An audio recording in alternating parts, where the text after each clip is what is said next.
Olá pessoal, tudo bem? Eu sou o professor Danilo Cruz. Estou aqui hoje para falarmos um pouquinho sobre o transtorno de personalidade borderline. Estamos fazendo uma live, ou seja, é um vídeo ao vivo no Instagram. Hoje são 6 de agosto de 2020. E eu vou esperar as pessoas entrarem, né? O pessoal entrar para poder a gente começar o nosso bate-papo. Portanto, caso você identifique alguém que poderia se interessar por esse tema, peço a gentileza de que encaminhe esse vídeo para que a pessoa também possa aprender um pouquinho mais sobre esse assunto tão importante. E você que está chegando, seja bem-vindo, seja bem-vinda. Vamos começando. Boa noite para quem está chegando. Sejam bem-vindos. Bom, vou iniciar falando que é, sem dúvida alguma, um transtorno de personalidade ímpar. Como assim ímpar? Se diferencia. Um dos motivos pelos quais eu decidi gravar um vídeo sobre esse assunto é justamente pelo fato de que percebo a grande dificuldade que nós temos com relação a conhecer um pouco mais sobre isso, a desmistificar o assunto perante a prática profissional dos profissionais de saúde mental. Isso é, sem dúvida alguma, um grande diferencial. Eu percebo que saber sobre esse assunto, com certeza, é uma forma de fazer melhor o trabalho para quem trabalha com saúde mental, né? Eu, como psicólogo, além de atender pessoas que têm esse transtorno, eu também faço supervisão clínica com pessoas que me buscam, né, profissionais, psicólogos, psicoterapeutas, às vezes psicanalistas, que me buscam para terem supervisão clínica a respeito do assunto. É um assunto realmente impactante. Por quê? Porque é desafiador atender alguém com transtorno de personalidade borderline. O que é isso, afinal de contas? O transtorno de personalidade borderline. Pois bem, o nome borderline teve seu primeiro uso por um autor chamado Roussel, que no ano de 1890 utilizou a expressão insanidade borderline. Borderline, em português, seria algo como limítrofe ou fronteiriço. Por quê? Porque borderline significa literalmente linha de borda. Seria a fronteira, o limite.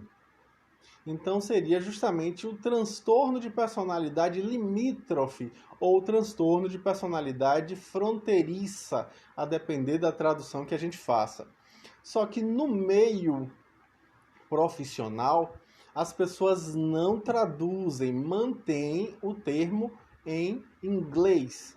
Inclusive, aqui no Brasil, nós temos uma certa tendência a encurtar, inclusive, o nome do transtorno. Muitas pessoas são chamadas de border, apenas border. É muito comum a gente ouvir isso de profissionais de saúde mental, os psiquiatras, as enfermeiras que trabalham com isso, os psicólogos, terapeutas ocupacionais, educadores físicos, assistentes sociais, e a lista é imensa de profissionais que podem atuar com saúde mental. Mas é muito frequente a gente ouvir a expressão border, que seria exatamente o borderline. Então, esse termo, já muito antigo, ele foi resgatado no ano de 1938 por um autor chamado Adolf Stern, que nesse momento falava do transtorno de personalidade borderline como uma hemorragia psíquica frente a frustrações. Olha que interessante, ele usa o termo hemorragia psíquica. Como assim hemorragia? Porque a pessoa literalmente se deságua em uma situação de limite, de frustração, de negativa. Então, nesse instante aí, quando Sternberg usa o termo, ele estava sendo, obviamente, que influenciado pelo pensamento da psicanálise, porque ele era um psicanalista. Adolf Stern era psicanalista.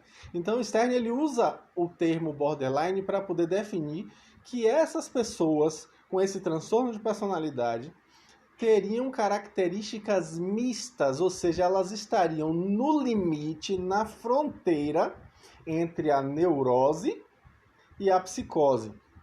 Então, só para clarear um pouquinho do que se trata, a neurose, que no caso, nas situações mais intensas, nos remete a uma sensação profunda de ansiedade e de inquietação, a tentativa de ter controle das coisas, mas sem se desvincular da realidade, né? Enquanto que a psicose há uma desvinculação da realidade, a pessoa rompe com o juízo de realidade, ela rompe inclusive com sua sensopercepção e passa a ter os chamados sintomas produtivos, que são as alucinações e os delírios.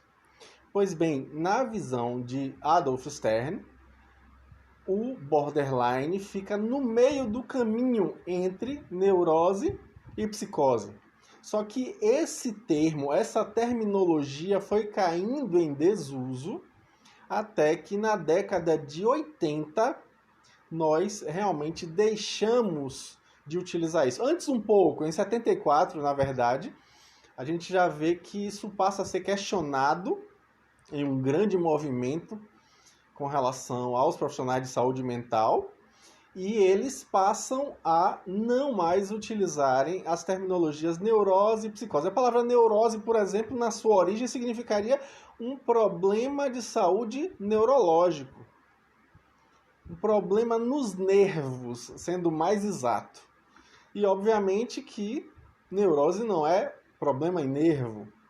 É importantíssimo a gente perceber que a terminologia cai em desuso por conta do mau uso que vem sendo feito, e aí acaba que a gente não usa mais com essa perspectiva. Mas ainda assim se mantém a terminologia borderline por conta do fato de que é uma terminologia apropriada, e eu vou explicar mais adiante por que ela é apropriada. Hoje em dia tem se falado muito uma coisa que é um tanto quanto preconceituosa, polêmica, e eu não acho tão interessante que se fale, que é o fato de que o borderline está no meio da normalidade e da loucura. Está na fronteira entre normalidade e loucura. Não é assim, tá? Não é desse jeito, é bom a gente deixar bem claro. Como eu tive a oportunidade de falar no meu outro vídeo da semana passada sobre transtorno de personalidade dependente, os transtornos de personalidade são alterações no modo como a gente age, no modo como a gente interage em termos de interação interpessoal. Também tem a ver com a forma como a gente lida conosco, ou seja, a nossa relação intrapessoal. O nosso jeitão, pronto, o nosso jeitão tem a ver com o temperamento que a gente tem e com o nosso modus operandi, nosso modus vivendi, nosso estilo pessoal. Hoje em dia, em psicologia, tem se utilizado muito o conceito de traços de personalidade. Inclusive, nesse olhar, os traços de personalidade, border, são bastante valorizados. Ter um amigo com traços border é muito divertido, é muito engraçado. Por quê? Porque é uma pessoa espontânea, uma pessoa intensa, uma pessoa que inclusive é exagerada em diversos aspectos e que com uma saída, uma coisa assim que a gente vá passear, a gente vai se divertir muito, a gente vai gostar, a gente vai dar risada, vai ser ótimo, é sempre muito engraçado. Só que entre o traço border e a personalidade borderline existe uma distância. Quando a pessoa tem o transtorno de personalidade borderline, ela tem um sofrimento E só a partir da década de 80 é que a gente percebe que houve uma melhora nos padrões de diagnóstico do transtorno de personalidade borderline. E ainda hoje a gente tem muita gente confundindo. Muita gente confundindo. Quer ver uma coisa que as pessoas confundem muito? Transtorno de personalidade borderline com transtorno bipolar de humor. São coisas diferentes. Muitas vezes a gente acha que a pessoa, pelo fato de ter uma alteração emocional rápida, por exemplo, agora ela está muito mal-humorada, daqui a algum tempo essa mesma pessoa passou a ficar alegre e eufórica, é bipolar. Não, é borderline. Eu vou falar daqui a pouco sobre o diagnóstico diferencial, mas é importante fazer essa colocação justamente para ir dirimindo esses equívocos, porque infelizmente para o leigo, qualquer tipo de instabilidade emocional seria transtorno bipolar, transtorno afetivo bipolar. Então é preciso tomar muito cuidado com esse equívoco que é bastante comum, bastante frequente. Então o que é que acontece? Como eu falei na semana passada, os transtornos de personalidade são divididos em grupos, em clusters. E o segundo cluster, que é o cluster B, é onde está o transtorno de personalidade borderline, juntamente com o transtorno de personalidade narcísica, o transtorno de personalidade histriônica, o transtorno de personalidade antissocial, né? Está aí também o transtorno de personalidade borderline. São esses transtornos que são chamados das pessoas mais complicadas, mais difíceis. Muito frequentemente são pessoas dramáticas, né? São pessoas teatrais em diversos aspectos e a maior parte deles também pode ser chamada de imprevisível. São pessoas imprevisíveis, estão dentro desse cluster. E essas características que eu falei cabem muito bem para o borderline. Existe o quê? Quais são as características principais do transtorno de personalidade borderline? Primeiro, existe uma instabilidade com relação aos afetos. Né? Existe o quê? Uma montanha-russa emocional. A pessoa tem uma alternância muito grande em poucas horas, raramente em dias. Ela alterna. Geralmente em poucas horas a pessoa alterna mesmo, de forma drástica, muito profundamente. Uma instabilidade também nas relações interpessoais, por conta do fato de que há um padrão de idealização e também, ao mesmo tempo, de desvalorização. Uma pessoa que tem transtorno de personalidade borderline, eu vou chamar de border para poder condensar um pouquinho, né? Que o nome é grande. Então o border, ele tende, por exemplo, a idealizar e a se apaixonar com toda a intensidade do mundo pela pessoa, mas a pessoa, por exemplo, demorou de responder as mensagens, demoniza, virou a pior pessoa do mundo em algumas horas. Sim, isso é borderline, é o funcionamento borderline, é desse jeitinho. Né? E aí isso obviamente que tem um sofrimento muito grande, não só para a pessoa que está vivendo isso intensamente, como para as pessoas que convivem com ela, para a comunidade como um todo. Né? Então, ela também tem uma forte instabilidade com relação à sua autoimagem. Por quê? Porque ela tende muitas vezes a ter uma visão de si muito negativa. Não é incomum a gente ver um borderline se chamar de estúpido, se chamar de idiota, de imbecil ou se achar um lixo. Então existe um padrão de autodepreciação muito forte, existe um padrão de autossabotagem muito contínua. Isso é muito frequente. Por exemplo, a pessoa está precisando apenas de mais 2 meses para concluir um curso importante na vida dela e ela abandona. Ou então ela tem à frente a possibilidade de concretizar um relacionamento afetivo e simplesmente ela estraga tudo. A autossabotagem, por conta dessa situação da autodepreciação, de achar-se culpada, de achar-se um lixo, de achar-se merecedora de coisas ruins. Então, além disso, também existe uma impulsividade muito intensa por conta de uma inconsequência. Ela não consegue, por estar tão tomada pela emoção, não consegue mensurar o impacto, as consequências do seu comportamento, das suas escolhas. E muito frequentemente a pessoa border é imediatista. Ela quer tudo agora, quer resolver agora. Eu lembro de uma situação que eu atendi um jovem que atendia há muitos anos, né? Que tinha acabado de entrar numa empresa, trabalhando num emprego. E o que é que acontece?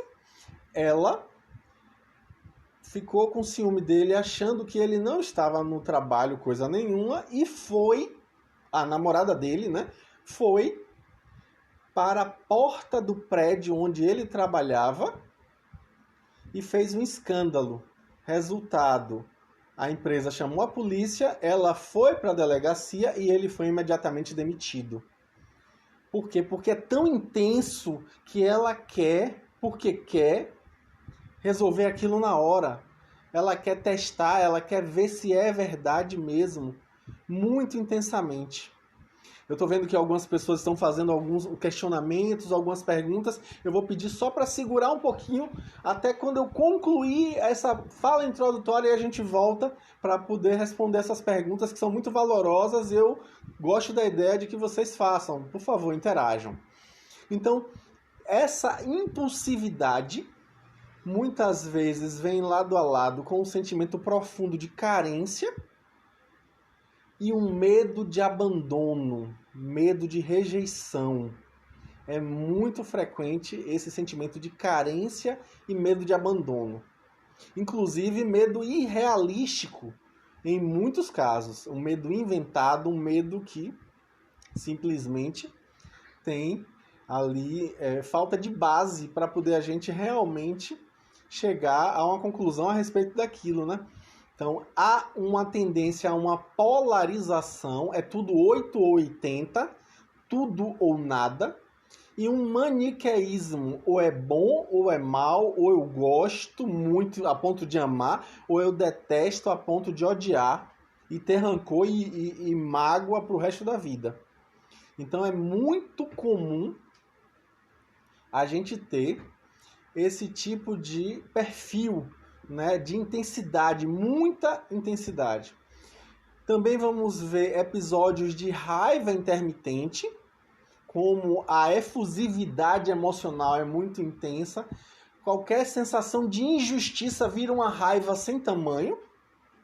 Além disso, também, a gente percebe que existe frequentemente uma sensação de vazio interior, um vazio existencial. Isso é muito relatado pelos usuários, pelos pacientes, pelos clientes que têm o transtorno de personalidade borderline, né? A sensação de vazio, de falta de sentido, isso é bem comum, né? Há também uma tendência muito marcante em ter comportamentos rebeldes, de questionamento, de posicionamento contrário ao que está posto à norma vigente. Isso é bem frequente. Outra coisa que a gente vai ver com relação a esse comportamento de rebeldia são os comportamentos suicidas. E também os comportamentos para-suicidas. O que é comportamento para-suicida? A pessoa naquele comportamento específico não tinha a intenção de se matar, mas aquilo obviamente que colocou ela em risco de morte, como por exemplo, beber muito e dirigir, ou usar uma droga e ter uma relação sexual desprotegida. Tudo isso coloca ela em risco. Então isso é uma coisa que é bem comum, né? É comportamento arriscado. Sempre comportamentos arriscados. E aí é importante a gente perceber que esse comportamento arriscado vai implicar na possibilidade de machucar-se e também de machucar o outro. É a autoagressividade e a heteroagressividade. É muito comum também a gente ter, nesses comportamentos arriscados, a possibilidade de um padrão de promiscuidade, né? Um padrão, inclusive, que vai levar essa pessoa a ter uma incidência maior de doenças sexualmente transmissíveis, em geral. Inclusive, muitos médicos psiquiatras, na primeira consulta com o borderline, na qual ele consegue ter a hipótese de que é um borderline, porque é muito difícil ter essa hipótese logo de primeira, né? Mas quando há a hipótese, o médico vai e passa logo um exame para saber se a pessoa tem sífilis e HIV, porque elas estão mais predispostas a esse tipo de risco. Além disso, também a questão da gravidez indesejada, problemas com a lei, isso também é bem comum, né? Dilapidação do patrimônio público, muito frequentemente, que isso vai inclusive levar a pessoa a ter problemas com a polícia, né? O risco de grave acidente, risco de overdose por substância psicoativa, e muito se fala sobre o fato de que o borderline supostamente tem um vício em adrenalina. Além disso, também a gente vai encontrar muito frequentemente tendências suicidas. Comportamentos que vão realmente, né, deixar claro a intenção clara de morrer. Apesar de ser algo impensado por conta da impulsividade, e esse é o grande risco do border, é o fato de ter muita impulsividade, não pensar antes de agir, e aí o risco do suicídio vem justamente disso. Além disso, a gente vai ver que o transtorno de personalidade borderline é menos comum em pessoas idosas, é muito mais arriscado em jovens adultos, muito mais arriscado em jovens adultos, né?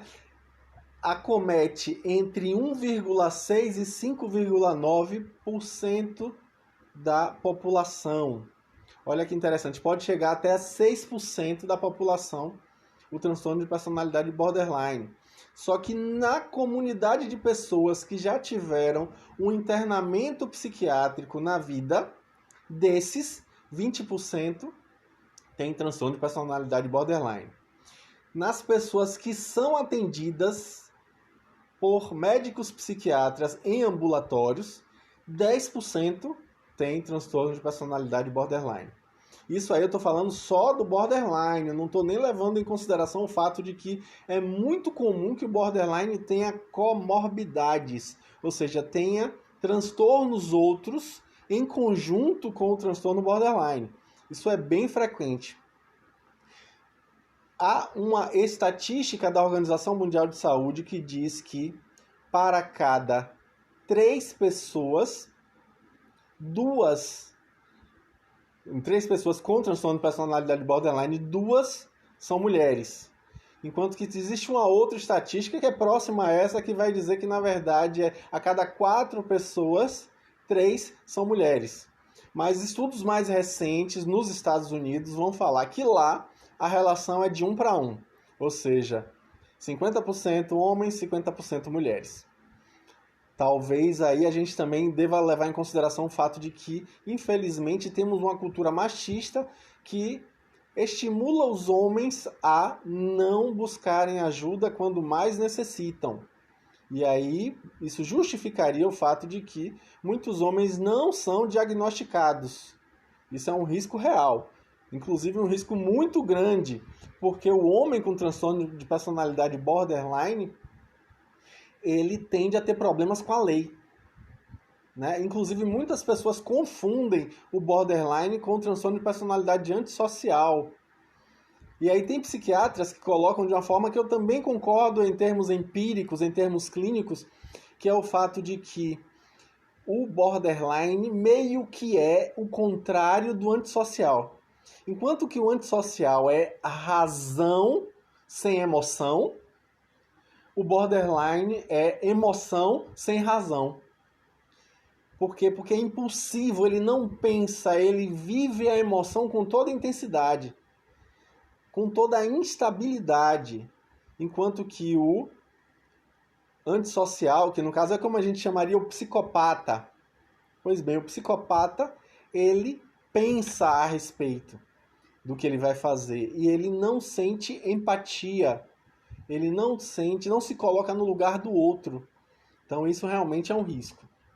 Outro dado importante é o fato de que existem diferenciações entre os borderlines. Olha que interessante. Existem classificações. Uma classificação que é bem comum a gente vê é dividir os implosivos e os explosivos.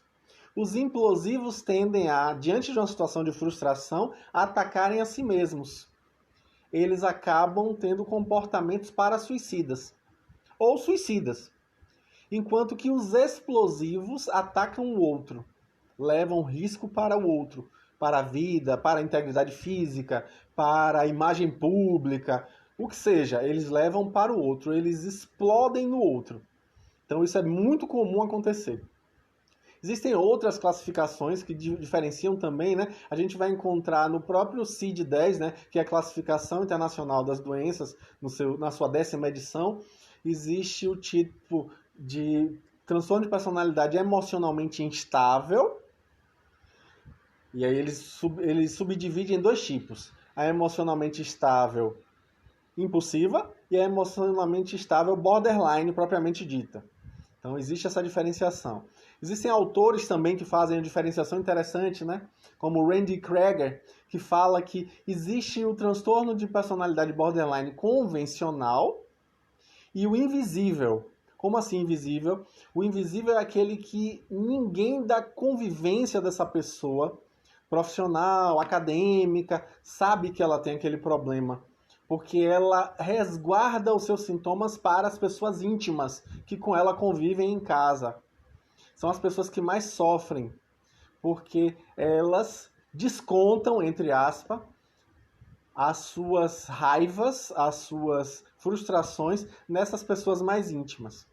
Existem também outros autores que vão falar da possibilidade de dividir em 4 subtipos, como, por exemplo, a categorização de Millon. Ele vai falar que existe o transtorno de personalidade borderline desencorajado, que é mais apático, o transtorno de personalidade petulante, que é mais extrovertido, né? É o que se coloca muito mais socialmente. Existe também o transtorno de personalidade impulsivo. Esse é o que gasta somas de dinheiro da família, é o que contrai DST, esse é o que faz coisas sem pensar. E também tem o 4º tipo, que é o autodestrutivo, que é o que está o tempo inteiro se sabotando e também com comportamentos autolesivos. É muito também interessante a gente perceber que o transtorno de personalidade borderline é um transtorno dificílimo de diagnosticar. Os estudos dizem que levam uma média de 10 anos para a gente conseguir fechar um diagnóstico. Olha o que é isso, hein? 10 anos.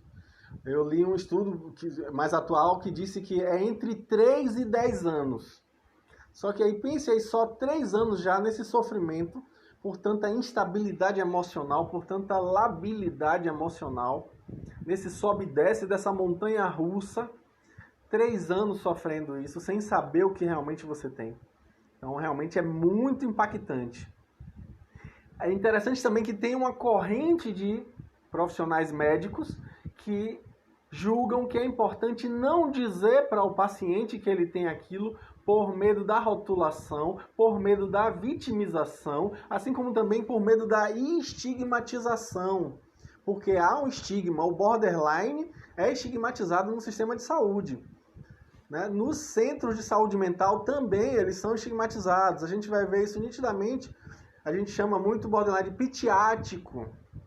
É o mimizento. E lá vai uma lista enorme de termos que a gente usa para descrever o borderline. Só que são termos, obviamente, que rotulam de forma estigmatizada e muito ruim, que só pioram o sofrimento que já existe, né? É uma coisa também que é importante a gente perceber, que há muita crença ainda, em especial para profissionais que pouco estudam, de que o borderline é intratável. Não é intratável. Alguns chegam a dizer, inclusive, de forma categórica, que é incurável. Tecnicamente, a gente não pode dizer isso desse jeito, né? Porque não é que nem você ter um parasita e toma um remédio, matou o parasita, está curado. Não é desse jeito. Mas a gente vai falar já já do prognóstico e vai perceber que sim, existe cura. Existe a possibilidade da remissão total de sintomas. E a gente dá o nome disso de cura, né? Então, é um transtorno que traz um elevado custo econômico, que a DSM-5, a quinta versão do Manual de Diagnóstico Estatístico, né, de transtornos mentais, vai falar exatamente isso, né? De que existem esses sintomas básicos que eu falei agora há pouco, e você também tem que ter pelo menos 5 dos sintomas que eu vou ler agora, né? Os sintomas básicos são aquilo que eu falei, né? Do histórico de relacionamentos, autoimagem e humor instáveis, como eu falei agora há pouco. Além de agir impulsivamente, como mostrado, por no mínimo 5 itens a seguir, ou seja, no mínimo 5 desses que eu vou ler agora. Isso está na DSM-5. Fazer esforços desesperados para evitar o abandono real ou imaginado. Ter relacionamentos intensos e instáveis que se alternam entre idealização e desvalorização da outra pessoa. Olha aí o maniqueísmo, né? A polarização. Mudar frequentemente a autoimagem ou senso de si. Além disso, também agir impulsivamente em no mínimo 2 áreas que poderia prejudicar, como, por exemplo, sexo inseguro, alimentação compulsiva. É muito frequente que a gente veja borderline desenvolver obesidade por conta disso, né? Ou dirigir de forma imprudente. Ter repetidamente comportamentos suicidas, incluindo tentativa e ameaça de suicídio e mutilação. Ter mudança rápida de humor, que normalmente dura apenas algumas horas e muito raramente mais do que alguns dias. Sentimento de vazio crônico, como eu falei agora há pouco. Sentir raiva intensa e não justificada, ou ter dificuldade em controlar a raiva. Ter pensamentos paranoicos temporários, ou sintomas dissociativos graves, como, por exemplo, a sensação de que ela própria não é uma pessoa real, ou um desprendimento de si mesma. E isso, obviamente, desencadeado por estresse. Se tiver 5 dessas características, mais as básicas que eu tinha falado anteriormente, é o diagnóstico que, obviamente, vai ser feito por um médico psiquiatra, habilitado a fazer isso, ou, no caso de um psicodiagnóstico, um psicólogo. Existem algumas comorbidades, que são as doenças que acontecem em paralelo, junto, né, com o transtorno borderline. Muito frequentemente a gente vai ver que o transtorno borderline vem junto com depressão, ansiedade, e aí ansiedade eu vou trazer o espectro da ansiedade, tá? O espectro, não é só o TAG, o transtorno de ansiedade generalizada, não. Por exemplo, o transtorno de pânico, os transtornos do espectro da ansiedade. TEPT, né, que é o transtorno de estresse pós-traumático, é muito comum que a gente tenha junto, né, com o transtorno de personalidade borderline. Além disso, é frequente demais que a pessoa também tenha transtorno por abuso de substâncias. Isso é bem comum, né? Por quê? Porque o borderline ele busca entrar em contato com seus limites. E isso implica em alterar a consciência. Alterar a consciência, inclusive, muitas vezes, beirando a overdose. Isso é importantíssimo a gente tomar cuidado, porque é bem comum de acontecer. É frequente também que essas pessoas tenham transtornos alimentares e, em muitos casos, também tem junto o transtorno de déficit de atenção com hiperatividade. Olha que dado interessante também para a gente pensar. E sem contar que não é incomum a gente ter outros transtornos de humor, como o transtorno bipolar, por exemplo, né, que pode vir junto. E também pode acontecer de que a pessoa tenha também um transtorno de personalidade outro, né, além desse, outro junto com esse. Olha que salada aí de fruta difícil de digerir, né? Mas isso é bem comum acontecer. Com relação à causa do transtorno, a etiologia, quais são as causas apontadas pela ciência? Então a gente sabe que existe um padrão familiar muito forte, em muitos dos casos por conta de uma cultura familiar. em outros casos por conta da questão hereditária, da questão genética. Então, é muito frequente o relato de estresse na primeira infância. Muito frequente também a gente ter um histórico infantil de abuso físico, de abuso sexual, de negligência. Existem estudos interessantes que falam sobre um padrão de severidade demasiada por parte dos pais na parentalidade, né, na educação dessa criança, que se torna um adulto borderline, com inclusive intenso autoritarismo. E ao mesmo tempo também existem estudos que vão falar de um padrão de negligência, de pais negligentes, que abandonam aquela criança à própria sorte e por isso ela cresce achando-se um lixo, porque não merece ser amada nem pelos próprios pais. Isso também pode acontecer, né? Isso vai fazer com que ela tenha dúvidas sobre sua própria capacidade, né? Sobre a sua capacidade pessoal, e ela vai ter vergonha de si, dos seus próprios fracassos. Além disso, também a gente vê que existe uma frequente história de separação dos pais, ou perda de um pai, ou seja, um luto de um pai, aí no caso, a orfandade, né?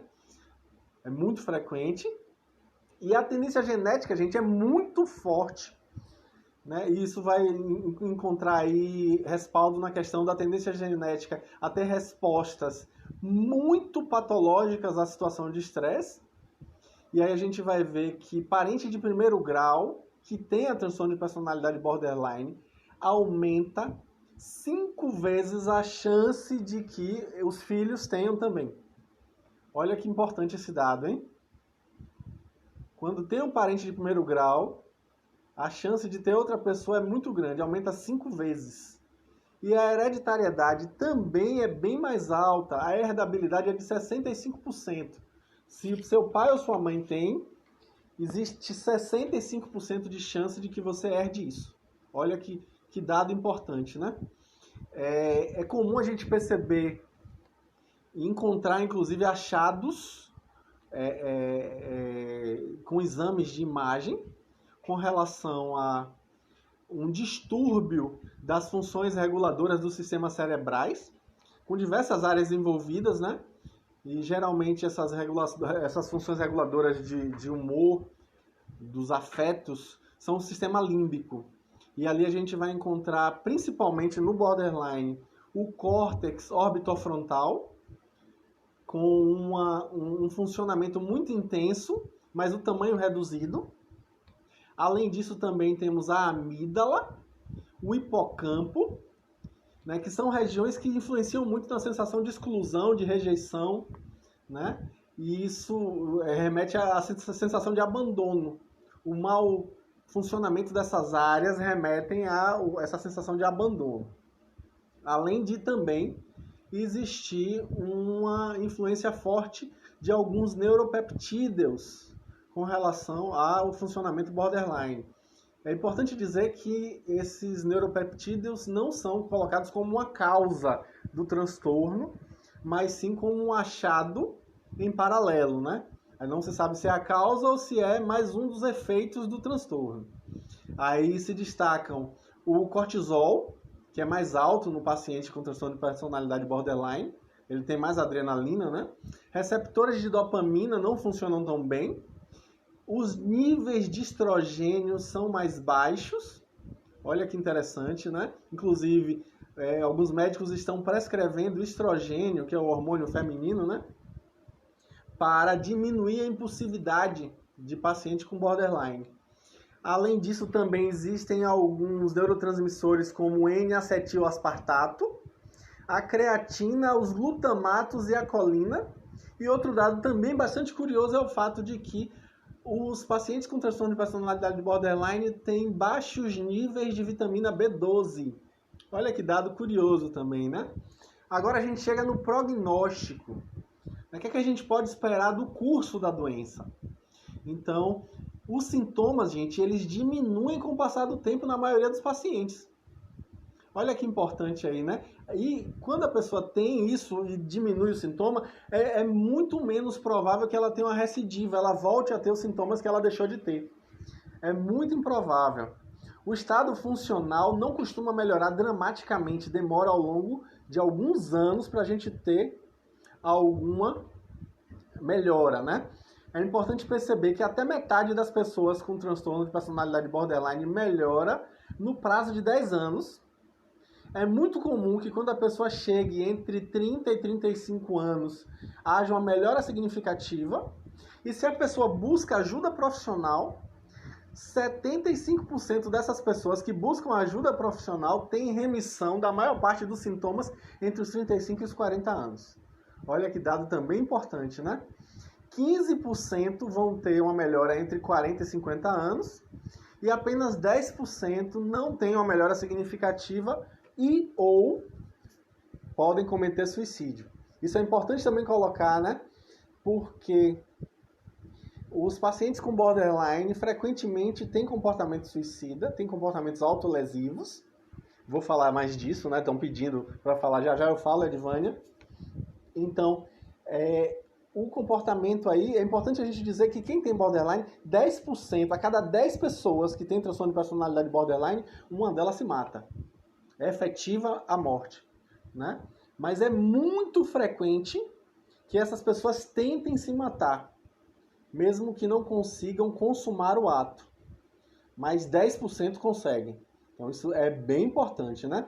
Na situação de agudização, a gente vai ver que geralmente a pessoa agudiza, piora o seu quadro quando ela passa por um abandono, uma rejeição, uma separação, uma situação de desaprovação. Isso é muito comum, né? E o que é importante também dizer é que o risco maior de suicídio é no começo do transtorno, quando surgem os primeiros sintomas, geralmente no final da adolescência e no começo da idade adulta. São entre 5 e 7 anos iniciais são os mais arriscados para suicídio. Isso é importantíssimo, tá? Qual é o tratamento? Olha que curioso isso. Tratamento não é necessariamente o tratamento medicamentoso. O tratamento de primeira escolha para transtorno de personalidade borderline é psicoterapia.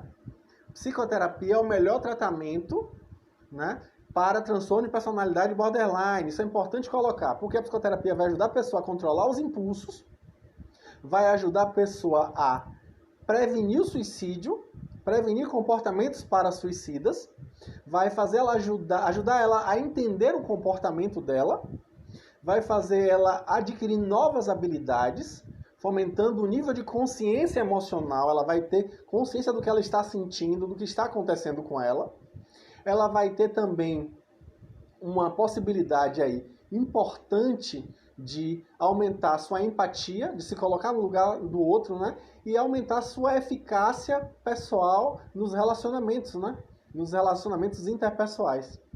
Ela também vai ter a possibilidade de buscar a cooperação adaptativa das pessoas diante de situação de decepção, de crise, e vai aprender a regular a reação emocional de forma proporcional aos fatos que acontecem na vida dela. Isso também, obviamente, vai gerar benefícios na produtividade do trabalho, na produtividade acadêmica. Isso é importantíssimo. Só que é muito importante falar o seguinte: o que se vê, o que a ciência tem mostrado em diversas pesquisas, é que o transtorno de personalidade borderline precisa de psicoterapia de longo termo. Não é terapia focal, com poucas consultas, não. É terapia por muitos anos. Então, isso é importante, esse acompanhamento por muitos anos. Isso é crucial. E, geralmente, esse acompanhamento por muitos anos, a gente pode utilizar diversas abordagens, várias abordagens são efetivas, né? É muito citado pelos termos científicos a psicoterapia cognitivo-comportamental, mas não só ela. As terapias focadas em transferência também são muito positivas, porque nelas a gente vai poder conversar sobre a relação interpessoal e a relação intrapessoal com o contato com aquela pessoa, aquele profissional que está na sua frente. Então isso faz toda a diferença, né? Além disso, a psicoterapia também deve focar em ajudar a pessoa a aderir ao tratamento. A adesão ao tratamento é crucial. Isso é essencial. É muito importante que essa pessoa possa tornar o seu ego estruturante, porque conforme a gente vai ver, muitos autores dizem que essas pessoas têm um ego imaturo, então ela precisa ter maturidade, para isso obviamente tem que tornar o ego estruturante. Além disso, é possível que essa pessoa consiga dar voz à criança interior ferida. É muito comum a gente ver a literatura também falar sobre o fato de que existe uma criança interrompida ali que se tornou um adulto borderline. Então, por isso, dar voz e acolher essa criança interior ferida é crucial. É bem frequente que os profissionais sérios recomendem o borderline a buscar frequentar grupos de apoio, apesar de que, infelizmente, no Brasil não há grupo de apoio. Infelizmente, eu não achei nenhuma literatura, nenhum site, nada sobre grupo de apoio de pacientes com transtorno de personalidade borderline. É interessante que essa pessoa tenha uma rotina, com horários, com disciplina, que ela faça exercício físico, em especial os aeróbicos. Olha que interessante isso, né? Ter uma boa higiene de sono e uma alimentação saudável também auxiliam no cuidado, né, dessa pessoa. Isso vai, obviamente, redundar em objetivos existenciais claros. Mas óbvio que o que eu estou falando aqui de ter uma rotina, exercício físico, etc., nada em excesso. Porque a tendência do borderline é ser tudo muito excessivo. Nada em excesso, né? Isso, inclusive, está escrito lá na porta do templo de Delfos, né? O templo de Apolo em Delfos, na cidade grega de Delfos, está lá. Conhece-te a ti mesmo. E a frase que vem logo depois, nada em excesso. Olha que importante, né?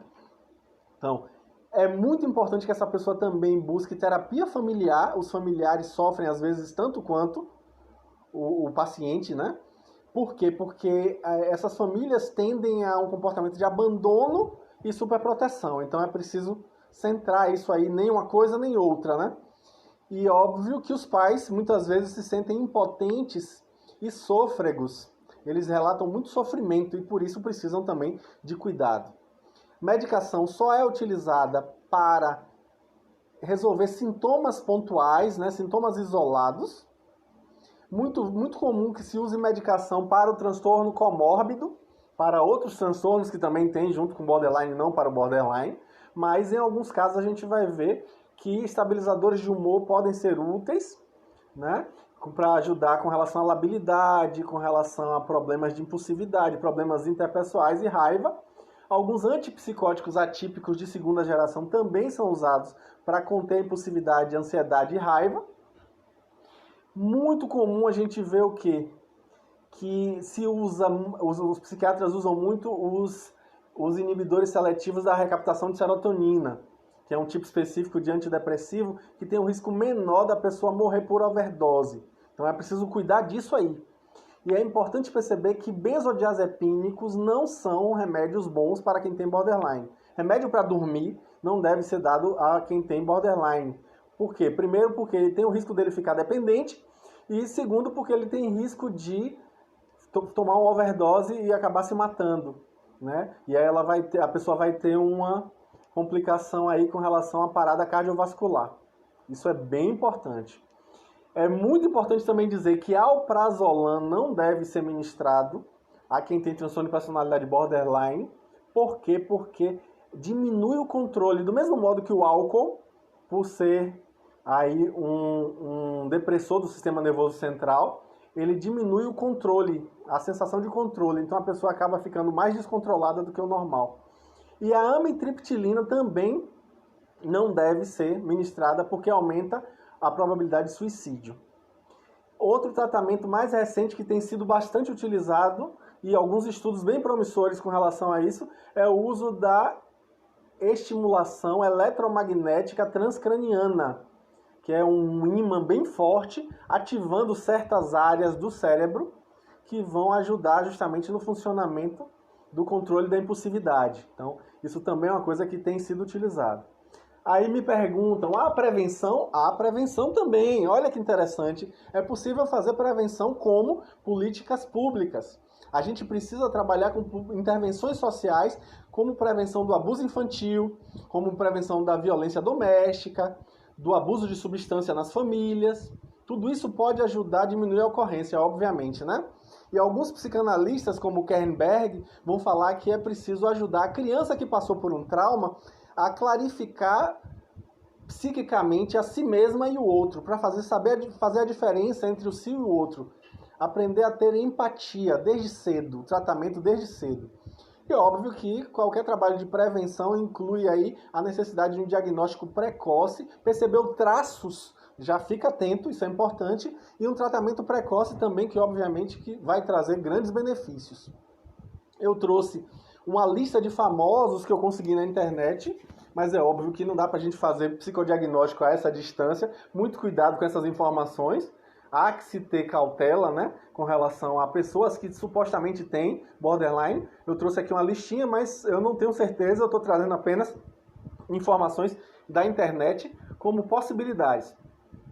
Monique Evans, Amy Winehouse, a Princesa Diana, Elizabeth Taylor, Marilyn Monroe, Britney Spears, Angelina Jolie, Lindsay Lohan, Kurt Cobain, Woody Allen e Jim Carrey. São algumas das pessoas que diversos sites da internet apontam como tendo esse diagnóstico feito realmente por um médico psiquiatra.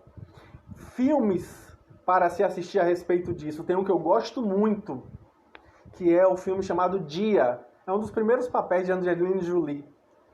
Dia escreve com G, na verdade, tá? O subtítulo é Fama e Destruição.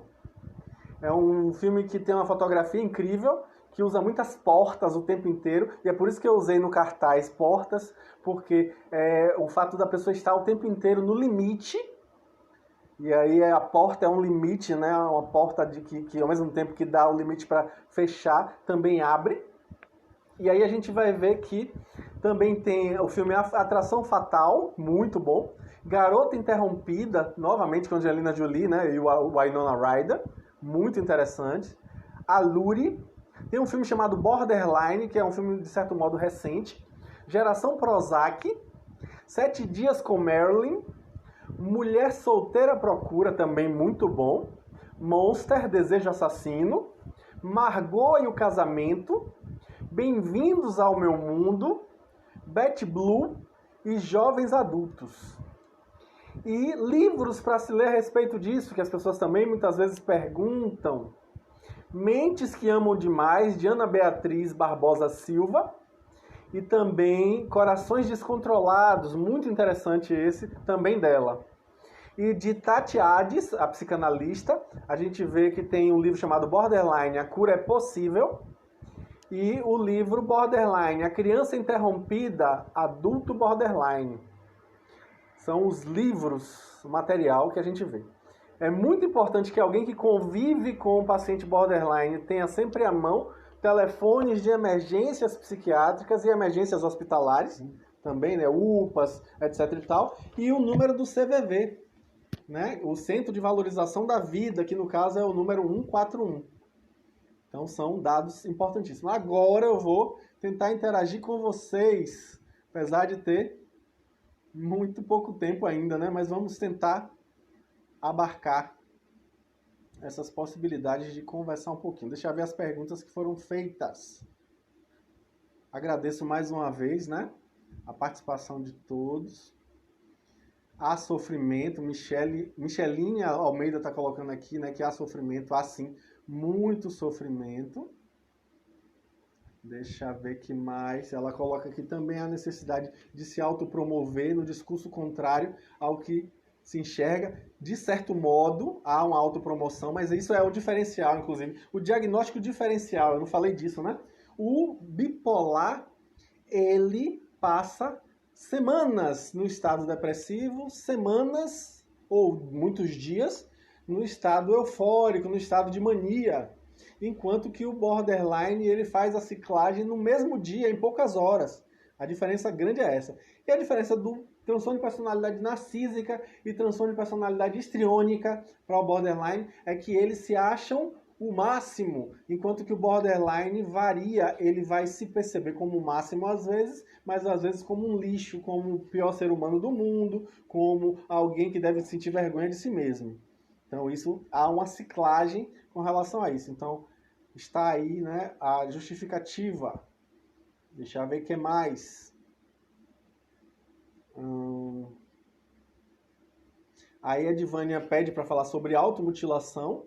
Muito frequentemente se vê a automutilação, né? Certa feita eu tive a oportunidade de ver uma aula de um psiquiatra em um determinado congresso que eu tive a oportunidade de ir, e ele dizia dos níveis de dopamina que sobem no momento em que a pessoa está se automutilando.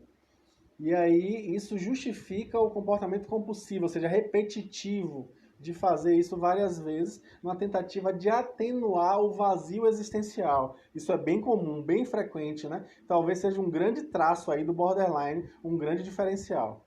A pergunta dela é: toda pessoa com diagnóstico tem um comportamento direcionado à automutilação ou colocar-se em situação de perigo? Não, nem toda, mas a imensa maioria, tá?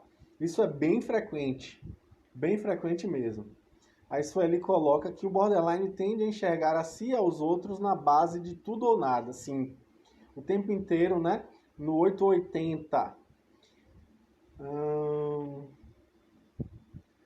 Psicoterapia é o melhor tratamento, mas e quando a pessoa burla essa terapia, qual a melhor estratégia para novos acordos? É por isso que eu falei da necessidade da terapia familiar, para que a família dê suporte, para que essa pessoa tenha a possibilidade de ser conduzido à terapia, visto que ela própria muitas vezes não adere ao tratamento e sabota muito frequentemente. Hoje eu estou bem, não vou para terapia. Hoje eu estou bem, não vou tomar um antidepressivo. Isso é bem comum acontecer. Então, por isso a necessidade de apoio familiar, suporte familiar. Por isso a necessidade de não deixar a pessoa se sentir abandonada, rejeitada e muito menos nesses momentos deixá-la sozinha, porque o risco de suicídio é muito maior. Muitos com border são tratados como depressão. Isso é um problema. Desistem do tratamento. Sim, frequentemente isso acontece. Os atendimentos em psicoterapia é recomendável mais de uma vez por semana, com um tempo menor de duração. Eu recomendo a Divânia mais de uma vez por semana nas situações de agudização, tá? Nas situações, inclusive, em que ela é um risco para si ou para os outros. Quando ela se estabiliza um pouquinho, obviamente que uma vez por semana é mais do que suficiente. Aí a Edvânia está comentando aqui da criança interior ferida, isso é importantíssimo, né? A gente tocar nesse assunto. O grupo de apoio, a gente precisa cultivar esse hábito para que as pessoas que têm esse problema realmente busquem esse tipo de ajuda. Nas relações interpessoais, como lidar? É importante perceber que as relações são muito intensas e a gente sabe que a pessoa tem um problema com instabilidade emocional. Então, não é nenhuma novidade, não é nada imprevisível, eu não sabia que ela era assim. Sabe que o borderline se comporta dessa forma. Então, precisa realmente cuidar de um modo em que a pessoa se sinta acolhida como ela é e saber que ela, se engajando no tratamento, vai ter uma remissão parcial dos sintomas até esse determinado momento, inclusive tendo uma remissão total com o passar dos anos. Então, é sim muito, muito impactante, é um desafio, não tenho dúvida nenhuma. Conviver com borderline é muito desafiador, mas a gente tenta fazer justamente dando esse suporte, dando esse apoio. Rivotril não deve ser utilizado, Micheline, tá? Porque existe um risco de overdose e o Rivotril, né, que é o clonazepam, pode levar a parada cardiorrespiratória se for tomada numa dose superior, né, da administração habitual. É preciso tomar muito cuidado. Não é muito comum acontecer, mas pode acontecer. Ainda mais quando é tomado junto com álcool, que é uma coisa que eu já vi borderline fazer. Eu trabalho em CAPS, e no CAPS que eu atendo, a paciente que tinha um transtorno de personalidade borderline teve esse comportamento de tomar o Rivotril com bebida. E aí misturou o efeito e, obviamente, isso gerou um grande problema.